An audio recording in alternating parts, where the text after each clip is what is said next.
So Monday morning starts out fairly ominous. Hope everybody's doing good. Hope your trucks are running good. I am still on this gravy train, doing power only, and picking up this trailer right here close to the house at a FEMA location. And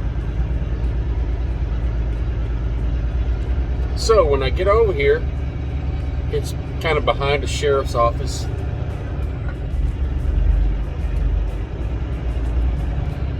And I just didn't want to hook up and go with the trailer. So I was talking to one of the deputies there, and I said, I'm here to pick up a trailer. And he said, oh, is it for the morgue? And I said, I hope not. I said, I think it's just a van trailer. But turns out it was for the morgue. And I guess apparently it's one of these trailers they mobilized for this COVID stuff, and just never got used. But so when I figured out that was the correct trailer and all, went to hook up to it, and the reefer unit was running on it, obviously keeping it below freezing in there for bodies. And I thought to myself, you better check this trailer just in case there's something in it. And so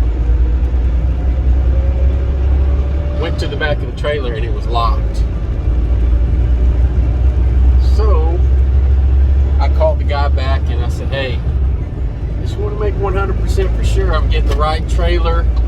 And I said, this reefer unit's running on it. And he said, oh yeah, you can turn that off if you want to.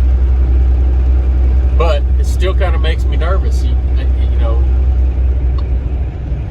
A morgue trailer, and you can't check inside it just to make sure. That really makes me nervous. But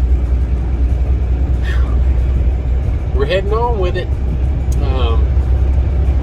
Gonna take this thing down to Houston.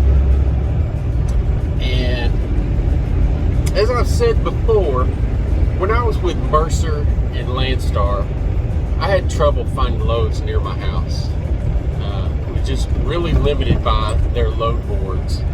And it's not that way here at F2F. There's much more freedom. And I'm at the point now where I don't want to rent a trailer.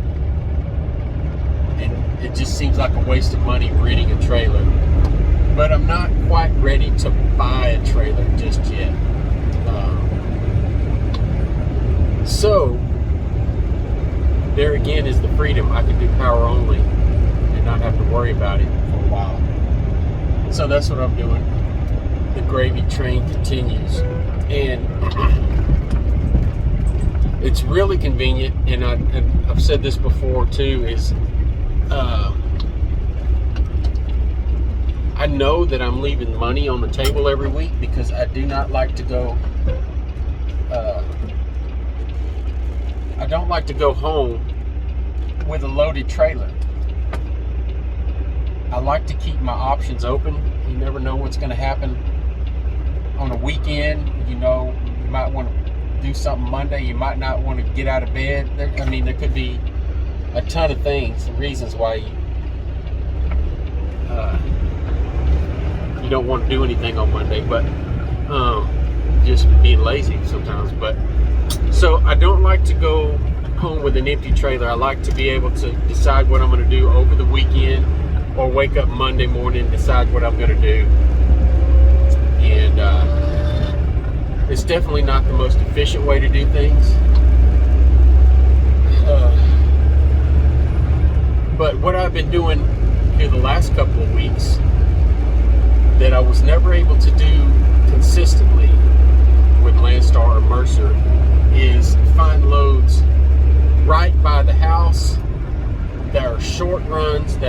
good, and they give me the option of waking up Monday morning, going and get the load, drop it, and be back at the house by 2 o'clock.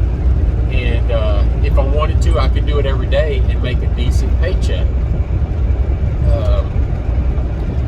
With Landstar and Mercer, I could do that occasionally. With Landstar, I did have a little run there that I was making very good money on. But Maverick came in and underbid everybody, and it just wasn't consistent anymore. And with both Landstar and Mercer, I could pick up lumber loads. If you've never done flatbed before,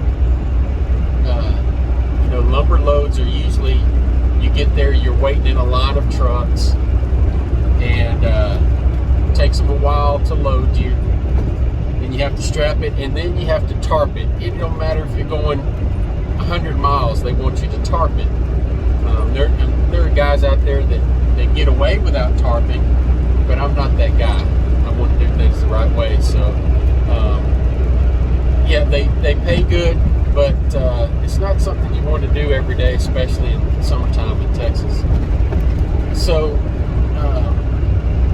F2F gives me the freedom of being able to do these power only loads, and it's working out pretty good so far. They don't pay as good as flatbed or van. Without a trailer, you're sort of limited on how much you can negotiate. You're at their mercy. You're using all their stuff, so there's no real big money in it for the most part. But like I said, it's convenient, it's easy, and for the most part, you're just doing drop and hook.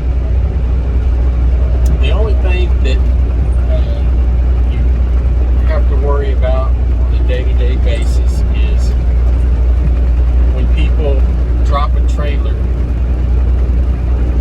or know that they're going to be dropping a trailer, they're not worried about any problems that trailer might have.